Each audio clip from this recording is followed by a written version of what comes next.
Today we're going to read Pinky and Rex and the Spelling Bee by James Howe, illustrated by Melissa Sweet. Let's check out the back blurb. It says, Pinky is sure he's going to win the second grade spelling bee, but he isn't counting on the new kid in class who's a great speller too. And he's certainly not counting on embarrassing himself in a way so terrible that winning or losing doesn't even matter. It's a good thing he can count on Rex to make him feel better on the worst day of his life.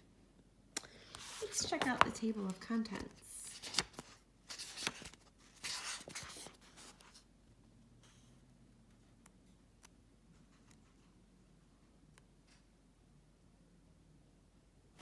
All right, Chapter 1, The Big Day.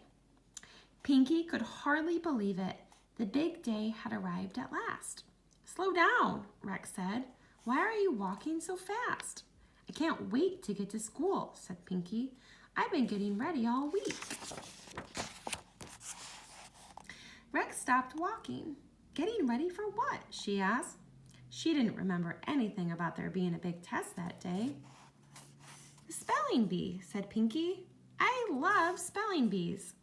Oh no, Rex cried. I forgot all about it. I hate spelling bees. Do you think my mother would believe me if I told her I got sick on the way to school and had to come home? Pinky shook his head. Rex dropped to the ground and rested her chin on both hands. She did not look happy. Come on, Pinky said, picking up Rex's fallen book bag. You can't stay here all day. Besides, you'll do all right. Rex sighed. Pinky, you're my best friend. You're not supposed to lie to me. You know I'm terrible at spelling. I'm not going to do all right. Sitting down next to Rex, Pinky said, So what if you're not good at spelling? It doesn't matter. That's easy for you to say, said Rex. You're not going to make a fool of yourself. I hate looking stupid. It's bad enough to make mistakes when you're all by yourself. But when you have to stand up in front of the whole class, I just know everyone is going to laugh at me, Pinky. They'll laugh and they'll say, that Rex is so stupid. I won't laugh at you, Pinky told Rex, and I won't think you're stupid either. You're just saying that because you know you're smarter than I am. Maybe in some things I am, said Pinky, but you're smarter in other things like games, and you know lots more about dinosaurs than I do. You even know how to spell all their names. This made Rex feel a little better. Maybe you're right, she said, but I'll tell you one thing. If everybody laughs at me, I'm moving to the moon. Chapter 2, The Champion Speller of the Whole Second Grade. Spelling was one thing Pinky knew he did better than anyone. He had never made a mistake, not ever, not on a test, not in a spelling bee. He was the champion speller of the whole second grade. Sometimes this made Pinky nervous, but it made him feel special too. He was so excited when the spelling bee began that he almost forgot how much Rex was dreading it. But then the teacher called Rex's name, and he saw the look on her face. He wished there were some way he could help his friend. Pencil, Rex repeated after the teacher. Pinky noticed Rex's cheeks getting red. Pencil. P-E-N-C-L-E. Pencil. Some of the boys and girls began to snicker. Stop that, said Mrs. Hernandez. There's nothing funny about making a mistake. That was a good try, Rex. Better luck next time. There won't be a next time, Rex muttered as she passed Pinky on the way back to her seat. I'm moving to the moon right after school. Pinky, said Miss Hernandez, would you please spell Robin? That's easy, Pinky thought. She must be saving the tough ones for later. Robin, he repeated. R-O-B-I-N, Robin. Very good, Miss Hernandez said. Pinky noticed the special way she smiled at him.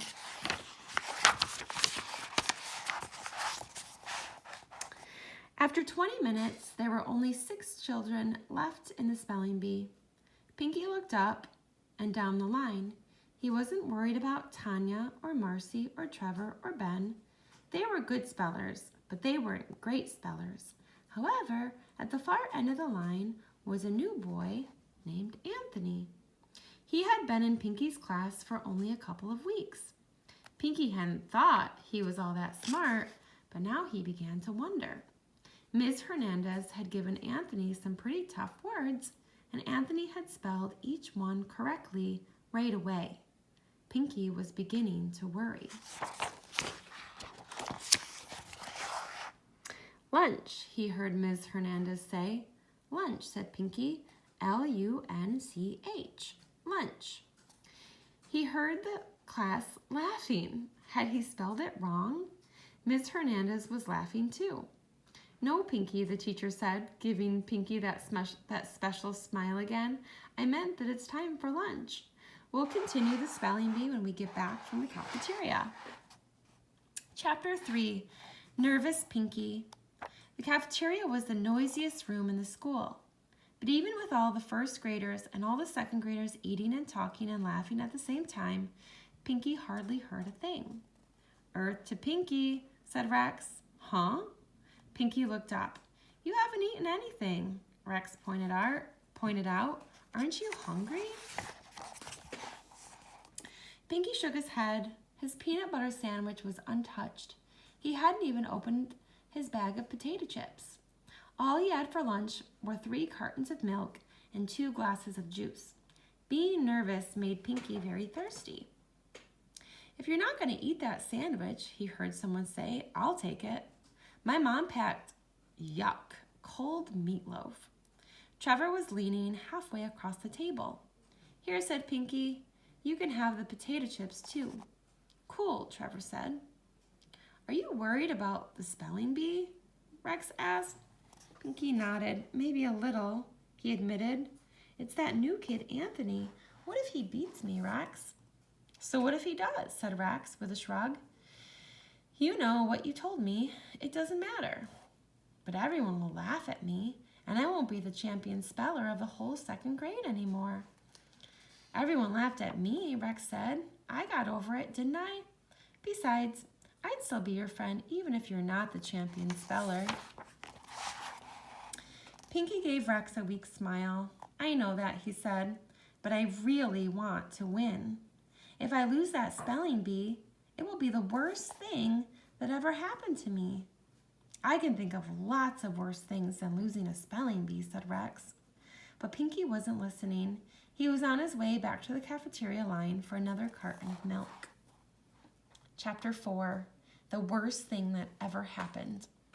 Suppose, said Ms. Hernandez. Suppose, Marcy repeated. She looked over at the door. Pinky felt sure she was going to make a mistake. It was 10 minutes since the second half of the spelling bee had begun. There were only 3 spellers left. Marcy, the teacher said. Suppose, said Marcy. S-U-P-O-S-E, suppose. I'm sorry, Marcy, Miss Hernandez said. She turned to Pinky. Pinky glanced to his left. Anthony was smiling. Suppose, said Pinky. S-U-P-P-O-S-E, suppose. Very good. Anthony, will you spell vacation, please? Pinky couldn't watch. He knew Anthony was going to get it right. He swallowed and told himself to breathe slowly. Second, he heard Miss Hernandez say, after Anthony had correctly spelled his word. Pinky saw Rex watching him. She smiled as if to tell him, you can do it. He was no longer so sure. He studied that word just this morning, but now he had a hard time picturing it in his mind. Second, S-E-C, yes, said Miss Hernandez. She gave him the same you can do it look that Rex had a moment earlier. S-E-C-O-N-D, second. Some of the kids cheered. Pinky felt himself start to relax. Maybe he would win after all. Anthony almost stumbled over spinach. Pinky began to think, I'm going to do it. I'm going to win. I'll still be the champ. 5 minutes went by. The classroom had grown very quiet. My goodness, said Ms. Hernandez. I can't seem to find words that are hard enough for the two of you. Maybe we should declare a tie. No, the class cried. Pinky and Anthony shook their heads. They both wanted to win. Pinky was beginning to wish that the spelling bee would end soon, though. He had forgotten to go to the bathroom before returning to class after lunch. Now he was feeling all that milk and juice he had had to drink. One more round, he told himself.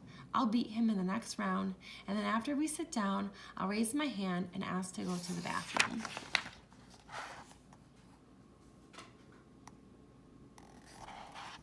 Five more minutes passed. Pinky pressed his legs together and was starting to feel as if his head was going to float away. He had to go to the bathroom very badly, but he couldn't leave now. He had to win first. He just had to. Each time it was Anthony's turn, Pinky thought, mess up, Anthony, get it wrong. But Anthony never made a mistake, and then it happened. Anthony, will you please spell excuse? Said Ms. Hernandez. Excuse, Anthony repeated. For the first time, a look of doubt crossed his face. E-X-U-S-E. Pinky couldn't believe it. Anthony had misspelled the word wrong. And all Pinky had to do now was get it right, and he would still be the champion speller of the whole second grade. He was so excited he could hardly stand it. Excuse, he said, without even waiting for Miss Hernandez to call his name. E-X-C-U-S-E, excuse. The class cheered. Miss Hernandez was smiling, so was Rex. Pinky let out a big sigh of relief, and then he had the strangest feeling. Something warm and wet was running down his leg. The class stopped cheering. They began to laugh instead. Pinky looked at horror at the puddle on the floor. Chapter 5, Laughter. Pinky wanted to run out of the room, but all he could do was stand there in front of his whole laughing class and feel like a fool. How could this have happened? He wasn't a baby. He looked over at Anthony. The new kid was doubled over with laughter, as if he didn't even care that he had just lost his spelling bee. The truth was, Pinky no longer cared that he had won. Rex had been right. There were worse things than losing.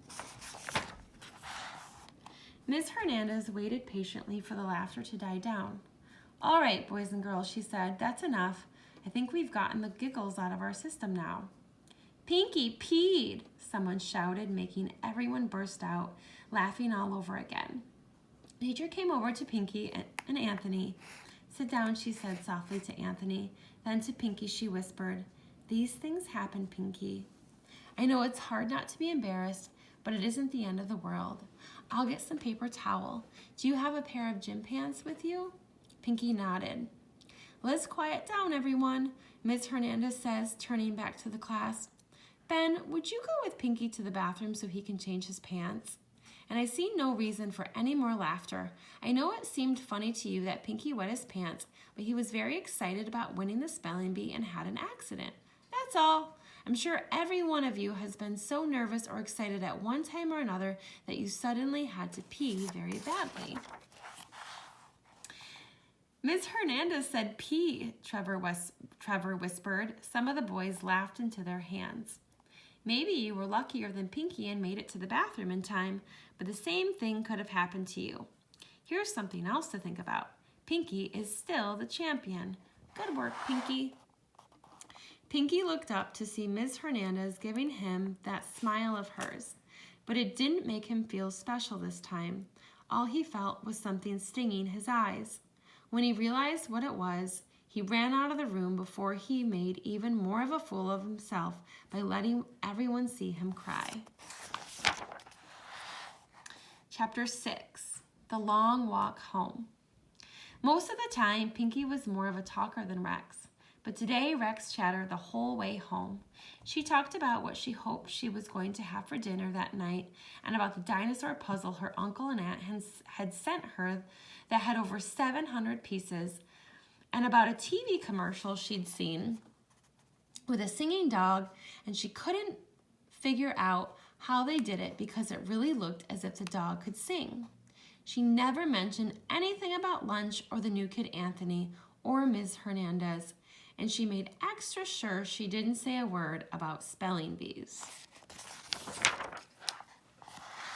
Pinky wasn't really listening. He just nodded his head and kept his eyes on his feet as they moved slowly along. Rex was his best friend, but today he wished he was walking home alone. He wondered what he would tell his parents. He wondered how he would ever dare to go to school again. And then he thought about Amanda. Just knowing how his little sister would tease him until everybody made his stomach hurt. Then he heard Rex ask, "So do you want to go with me to the moon?" He knew she was trying to make him laugh, but he didn't even smile. "Let's see," said Rex. "What should we take?" "All your animals, of course, and all my dinosaurs, and we'll need food. You bring peanut butter, I'll bring ice pops." "Do you like ice pops?" "You know I do," Pinky muttered. "Good. Do you think we should take raspberry ice pops or lemon lime ice pops?" When Pinky didn't answer, she said, "Maybe we should take both." "Don't be stupid," said Pinky.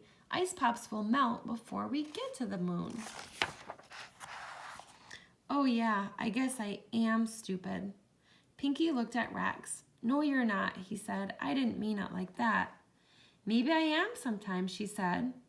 "Yeah, and maybe I'm a baby sometimes." "I don't think you are.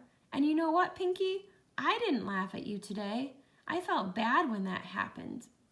Pinky looked at Rex, then quickly turned away. After walking a little way in silence, Rex bent down and picked up two small stones. One was white, the other was gray with spots. They were both almost perfectly round. "These are friendship stones," she declared. "Hold out your hand." Pinky held out his hand, and Rex placed the white stone in it. "Okay, repeat after me. As long as I keep this stone," said Pinky, "I will never think you're stupid. I will never think you're stupid. And I will never laugh at you, even if all the other kids are laughing." Pinky closed his hand tightly over the white stone. "I will never laugh at you, even if the other kids laugh," he said. "Because you are my friend," Rex said. "Because you are my friend," said Pinky. "Hey, Pinky, why are you wearing your gym pants?" Pinky and Rex looked up to see Pinky's little sister, Amanda, running toward them. Before Pinky could think of anything to say, Rex answered for him. "Because," she said, "Pinky is the champion speller of the whole second grade. And Ms. Hernandez said only the champion speller gets to wear his gym pants for the whole day." "Wow," said Amanda. "Race you." Pinky and Rex and Amanda ran the rest of the way home. For the first time ever, Pinky and Rex let Amanda win. The end.